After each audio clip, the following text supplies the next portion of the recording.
नाज़रीन, कौमी असम्बली में कायदे ऐवान का इंतखाब कौमी असम्बली कवायद के मुताबिक डिवीजन या तकसीम की बुनियाद पर होगा। वज़ीर-ए-आज़म के इंतखाब के तरीक़ाकार से मुतालिक जानते हैं नमूद मुस्लिम की इस रिपोर्ट में। कायदे ऐवान के इंतखाब का तरीक़ाकार कौमी असम्बली के क़वायद व ज़ाबित के चैप्टर 4 आर्टिकल 32 से 38 में तफसीली तौर पर दर्ज है।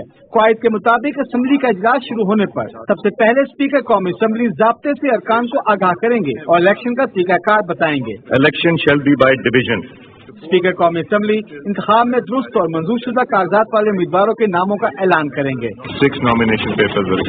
क़वायद के मुताबिक अगर इसी मरहले पर उम्मीदवार तस्वरदार हो जाएं और इंतखाब में सिर्फ एक उम्मीदवार रह जाए तो स्पीकर इसी वक्त इसके नाम का ऐलान करेंगे।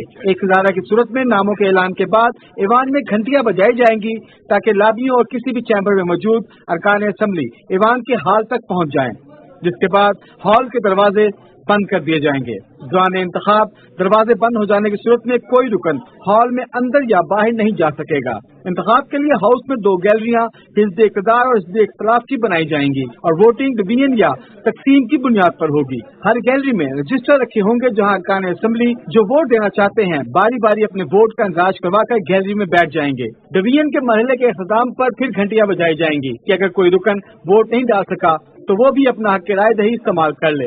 घंटियां बंद होने पर वोटों की गिनती की जाएगी। स्पीकर कौमी असम्बली फिर उम्मीदवारों के वोटों का ऐलान करेंगे और कामयाब उम्मीदवार के नाम और वोटों की तादाद से आगाह करेंगे। अगर वोटिंग में 2 या 2 से ज्यादा अरकान ऐवान की सादा अक्सरियत यानी 172 वोट ना ले सके तो इंतखाबी अमल दोबारा होगा और जब तक ऐवान की अक्सरियत हासिल न हो जाए इंतखाबी अमल जारी रहेगा। क़वायद के मुताबिक स्पीकर कौमी असम्बली नताइज से मुतालिक सदर मुमलिकत को आगाह करेंगे जो नए वज़ीर-ए-आज़म का हलफ लेंगे। कायदे ऐवान के इंतखाब समेत कौमी असम्बली में 2 मौके ऐसे होते हैं कि जब डिवीजन के जरिए वोटिंग की जाती है। नमूद मुस्लिम, पाकिस्तान टेलीविजन न्यूज, इस्लामाबाद।